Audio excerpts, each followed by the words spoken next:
अस्सलाम वालेकुम। अस्सलाम नमस्ते सत श्री अकाल। और देवों के देव महादेव एपिसोड है जी 226 और पार्ट 1 है। लाइक शेयर सब्सक्राइब कर दें। स्ट्रेट चलते हैं वीडियो की तरफ। मेरा नाम है मलिक सत्यानी पालो, मेरे साथ हैं Rana Mohammad Ali. Mohammad Samir Khokhar. So guys let's start.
Devraj, हमने तो सोचा था एक शिवपुत्र का जन्म होगा, किंतु यहाँ तो 6 शिवपुत्र उत्पन्न हुए हैं।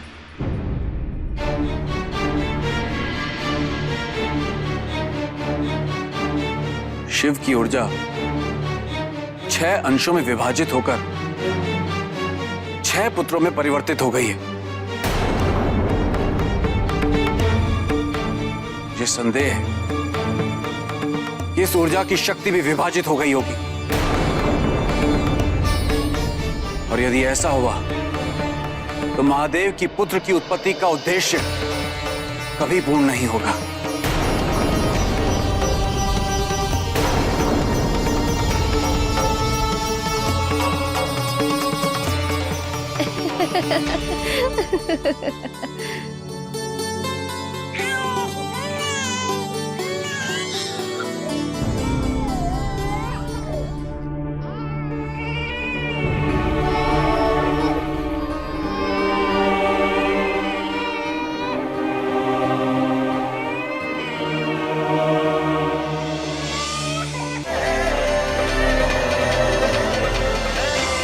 शिशुओं का मधुक्रमण, वो भी हमारे वन में।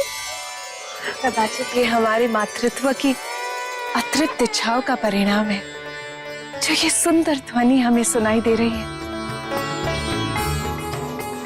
अन्यथा इस सघन वन में शिशु कहाँ से आएंगे? ये कहना तो संभव नहीं, किंतु ये तो सत्य है कि इस वन में शिशुओं का आगमन हो चुका है। चलो चलकर देखते हैं। चलो चलो।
माता पार्वती को शीघ्र अतिशीघ्र उनके पुत्रों के सुरक्षित होने की सूचना देनी चाहिए।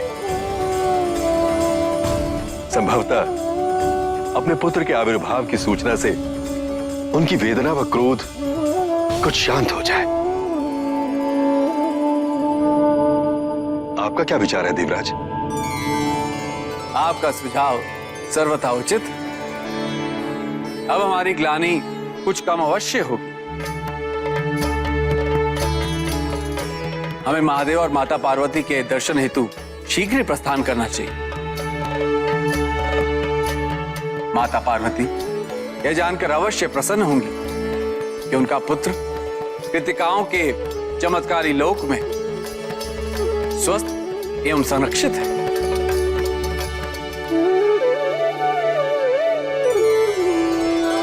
इनके माता पिता कहाँ हैं? और इन्हें यहाँ छोड़कर कहाँ चले गए? मुझे तो लगता है कि इन शिशुओं के माता पिता ने इन शिशुओं का परित्याग कर दिया है। कैसा असंतुलन है ये। जिन्हें संतान सुख प्राप्त होता है वो उनका परित्याग कर देते हैं, और जो इस सुख से वंचित हैं वो सदैव संतान के लिए लालायित रहते हैं। ईश्वर द्वारा इस असंतुलन को संतुलित करने का एक उत्कृष्ट माध्यम प्रतीत हो रहा है। कदाचित ये 6 पुत्र हम 6 कृतिकाओं के मातृत्व को तृप्त करने हेतु भेजे हो। आज से हम इनका पालन पोषण पुत्र स्वरूप ही करेंगे। मैं तो इस पे सब कुछ निछावर कर दूंगी। मैं तो इसके लालन पालन में कोई भी कमी नहीं छोड़ूंगी। इनका पोषण हम सब मिलकर करेंगे। कितना ओझ है इनके मुख पर। आज वर्षों पश्चात अंततः हमें हमारी पूजा का फल मिल ही गया। आओ इन्हें हम कृतिका लोक लेकर चले।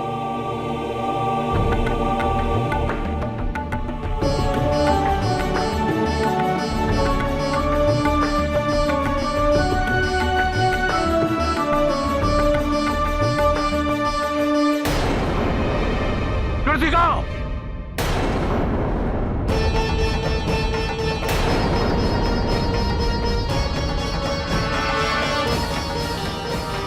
इन शिशुओं को हमें सौंप दो।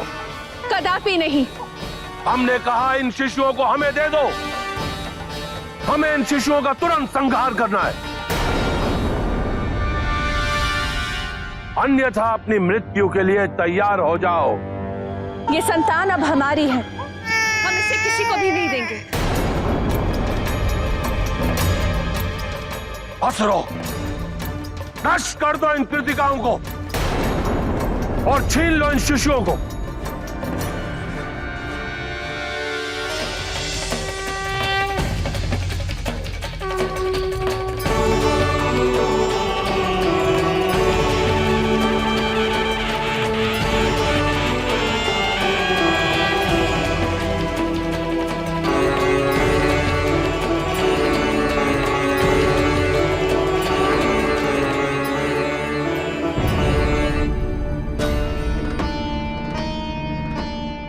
हे महादेव और माता पार्वती, देवताओं का नमन स्वीकार करें। हम सभी आपके समक्ष एक अत्यंत शुभ समाचार लेकर उपस्थित हुए हैं। माता, आपके पुत्र का अवतरण हो चुका है।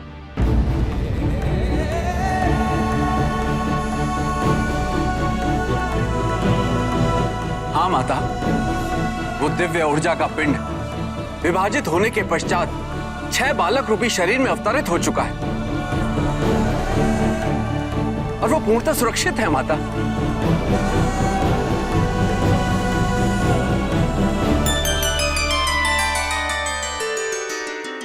नहीं स्वामी, इन देवताओं के कथन पर हमें विश्वास क्यों नहीं हो रहा?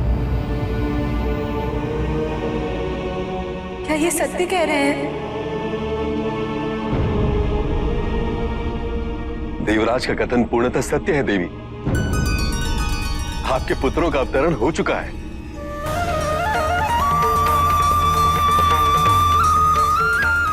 हमारे पुत्र, स्वामी, हमारे पुत्र आप ही के दिव्य कृत्यों के कारण हमें यह सौभाग्य प्राप्त हो सका। आपने हमें ममता की इस विशिष्ट अनुभूति का अवसर प्रदान किया है स्वामी। हमें हमारे स्त्री तत्व की पूर्णता की अनुभूति का आभास हो रहा है स्वामी। जी जो है ऊर्जा जो है वो टकरा के चट्टान से और वो 6 हिस्सों में भटकी थी और कमल के फूल के ऊपर गिरी थी। और मुझे लगा कि कहीं ना कहीं वो तारकासुर को भटकाने के लिए वो 6 दिशाओं में मतलब 6 कमल के फूलों के ऊपर गिरी है और वो उससे जो है नज़र नहीं आएगी और उसे पता नहीं चलेगा। वो कमल के फूल जो है उसे कवर कर लेंगे। लेकिन वहीं पे जो है उनके पुत्र जो हैं 6 पुत्र जो हैं उनका रूप ले लिया उन्होंने। और वो जो है देव और वो लोग जो है ऊपर से देख रहे थे और वो खुश हो रहे थे इस चीज़ के ऊपर। और ये खुशी की खबर जो है वो पार्वती जी को सुनाना चाहते थे और उन्हें लगा कि एक और बर्डन जो है हमसे वो हट गया और तारकासुर जो है उसके ऊपर हमला नहीं कर सकता। उन्होंने शारीरिक रूप जो है वो ले लिया है। तो ये खबर सुनाकर उनका गुस्सा ठंडा करना चाहते थे पार्वती जी का, क्योंकि सब मसला जो है उनकी वजह से शुरू हुआ था। उन्हें क्रोध था इस चीज़ के ऊपर। तो उन्हें लगा कि यही मौका है, खुशी की खबर सुनाएंगे तो उनका मन हल्का होगा और हो सकता है वो हमें क्षमा कर दें इस चीज़ को लेकर। तो वो उनकी तरफ बधारे, लेकिन वहाँ पे जिस ग्रह में वो गिरा है वहाँ पे क्या नाम है उनका, अप्सराएं थी, कृतिकाओं अप्सराएं थी वो। और वो जा रही थी कहीं और उन्हें आवाज़ आई शिशु की और उन्होंने कहा यहाँ पे मतलब शिशु की आवाज़ आ रही है और मतलब वो कैसे हुआ। तो वो आपस में अभी वार्तालाप कर रही थी और उन्हें डाउट ही था, लेकिन फिर भी वो चल पड़ी। और जैसे वो नदी के करीब वहाँ पे उसके करीब पहुँची है तो कमल के फूलों में वो बच्चे थे और उन्होंने एक-एक बच्चे को गोद में उठा लिया, वही लाड प्यार। और एक ने कहा मैं इसका जो है ख़ास ख़्याल रखूँगी, एक ने कहा कि मैं अपनी जान से भी ज़्यादा इसका ख़्याल रखूँगी। मतलब वो ममता उनमें उनको देखकर वो जाग गई और वो अपना-अपना जो है कह लें कि मन की बातें जो है बताना शुरू हो गई। अभी वो उनसे लाड प्यार कर ही रही थी और मुझे लगा कि ये डिवाइड होगी और एक और सिलसिला चल पड़ेगा, क्योंकि ये उनको उनका पालन-पोषण करेंगी और सब कुछ करेंगी। तो लेकिन अनदर हैंड तारकासुर जो है वो अगेन वहाँ पे प्रकट हुआ। इस बार वो अकेले नहीं था और उसके साथ उसके लोग भी मौजूद थे। और वो कह रहा है कि इन बच्चों को मेरे हवाले कर दो। और अप्सराएँ जो हैं वो कह रही हैं कि ये नहीं हो सकता। और उन्होंने कहा नहीं, मुझे इन बच्चों को मारना है। और क्योंकि वो उसे पता है कि मारूँगा तो तभी जो है मैं जीवित रह सकता हूँ, अमर रह सकता हूँ। तो वो उनको मारने की कोशिश कर रहा है और अप्सराएँ कह रही हैं कि ये नहीं हो सकता और हम ये होने नहीं देंगी। तो उन्होंने कहा मरने के लिए तैयार हो जाओ। अब ये बात जो है इससे पहले जो देव और वो लोग जो थे वो देव ऋषि वो जो है वो शिव जी के पास पहुँच गए वहाँ पे, माता पार्वती के पास। तो वहाँ पे पहुँच चुके हैं, क्योंकि वो जब ऊपर स्वर्ग में मेरे हाल में होते हैं तो वो हर चीज़ के ऊपर ध्यान रखते हैं और उन्हें नज़र आ रहा होता है कि नीचे क्या चल रहा है, क्या हो रहा है। लेकिन जब वो नीचे आते हैं तो उन्हें उस चीज़ की खबर नहीं रहती, बेखबर हो जाते हैं मे बी, क्योंकि उन्हें पता होना चाहिए था कि वहाँ पे क्या चल रहा था। लेकिन जैसे माता पार्वती को उन्होंने खबर सुनाई कि आपके जो संतान है वो जीवित है और जो हिस्से थे ऊर्जा के वो टूटे थे और 6 हिस्सों में बँटे और आपके 6 पुत्र हैं। तो वो जो है इंद्रदेव ने जैसे खबर सुनाई तो उन्हें यकीन नहीं आ रहा था। उनके महागुरु जो हैं उनके थ्रू उन्होंने सुनी तो उनको माता पार्वती को जो है वो खुशी भी हुई, लेकिन उनको दुःख भी हो रहा है कि वो मेरे नज़दीक नहीं है। और लेकिन वहाँ पे क्या सिचुएशन चल रही है अब अंदाज़ा नहीं है उस चीज़ को। तारकासुर क्या सिचुएशन आगे क्रिएट करता है, उसके साथ होता क्या है, शिव जी बीच में आते हैं या नहीं, क्योंकि अब तो वो बिल्कुल जो है कह लें इंसानी रूप में आ चुके हैं शिव जी की संतान जो है। तो तारकासुर क्या इम्प्लीमेंट करता है और शिव जी बीच में आके क्या किरदार अदा करते हैं, नेक्स्ट पार्ट में पता चलेगा। बिल्कुल जी, यहाँ पे देवता जो हैं वो तो बड़े खुश हैं इस लम्हे को देखकर और देवराज इंद्र जो हैं वो यही कह रहे हैं कि माता पार्वती जी को और शिव जी को जल्द अज जल्द ये खुशखबरी सुनानी चाहिए। और जो देवों के गुरु हैं उनसे जब पूछा गया है कि आपका क्या कहना है तो उन्होंने कहा बिल्कुल ये तो उचित है, ऐसा होना चाहिए, उनको वाकई जाकर बताना चाहिए। अब यहाँ पे देवता जो हैं वो आए तो हैं माता पार्वती के पास और शिव जी के पास, लेकिन माता पार्वती अभी भी उनसे गुस्सा में हैं। और जब उन्होंने प्रणाम किया तो उन्होंने स्वीकार नहीं किया, बल्कि मुंह जो है वो दूसरी तरफ फेर लिया, क्योंकि गुस्सा है ना कि उनकी जो संतान है उनको जुदा करने में जो हाथ है वो देवताओं का भी है। तो इसलिए देवता जो हैं फिर उन्होंने क्षमा मांगी, अपनी भूल की, और क्षमा मांगने के बाद फिर उन्होंने कहा कि आपका जो पुत्र है वो बिल्कुल सुरक्षित है, और पिंड जो था वो ऊर्जा का वो चट्टान के साथ टकराने की वजह से 6 टुकड़ों में तकसीम हुआ, और उसके बाद आपका 6 पुत्रों में 6 पुत्रों का जन्म हुआ है जी। तो यहाँ पे माता पार्वती जी जो है उनको यकीन नहीं आया। फिर शिव जी से उन्होंने पूछा, शिव जी यहाँ पे खामोश ही हैं, लेकिन यहाँ पे जो गुरु हैं देवताओं के, उन्होंने कहा कि ये सत्य कह रहे हैं। फिर उन्होंने यकीन कर लिया और वो थोड़ी सी खुश तो हुई हैं, लेकिन दूसरी तरफ अगर देखा जाए तो जो कृतकाएं हैं उनके हाथों में अभी बच्चे मौजूद हैं, लेकिन वहां पे तारकासुर भी पहुंच चुका है। तारकासुर ने खुलेआम धमकी लगाई है कृतकाओं को कि ये जो शिष्य हैं ये आप हमें सौंप दीजिए, नहीं तो आप मृत्यु के लिए तैयार हो जाए। अब वो जो कृतकाएं हैं उन्होंने कहा कि ये हमारे लिए हमारी संतान की तरह है और हम कदा भी ये तुम्हें नहीं देंगे।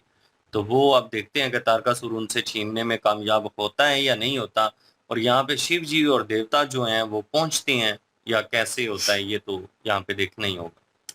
बिल्कुल जी। और अब जो है वो 6 पुत्र जो है वो जन्म ले चुके हैं और शरीरी तौर पर, और बाकी जो है मैं ये सोच रहा हूँ कि तारकासुर जो है वो वहाँ पे पहुँच गया, और शिव जी और पार्वती जी जो है उनको जाना चाहिए था और वहाँ पे होना चाहिए था। तो तारकासुर जो है वो वहाँ पे पहुँच चुका है, उसको कैसे पता चल गया पहले, और वो वहाँ पे पहुँच भी गया है।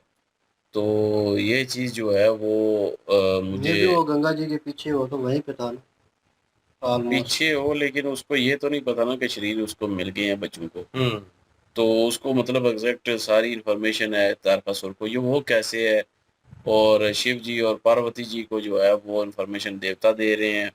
अब तारकासुर वहाँ पे है तो देवताओं को जो है वो तारकासुर का जो है वो पता ही नहीं है कि वो वहाँ पे है, लेकिन शिव जी को तो पता चल जाएगा और वो तो देखेंगे आगे।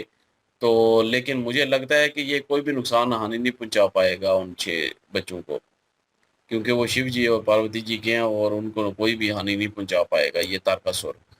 तो अब जो कृतिकाएं हैं वो अपनी जान देती हैं या उनकी भी जान जो है वो बच जाती है, ये तो अगले पार्ट में देखते हैं जी।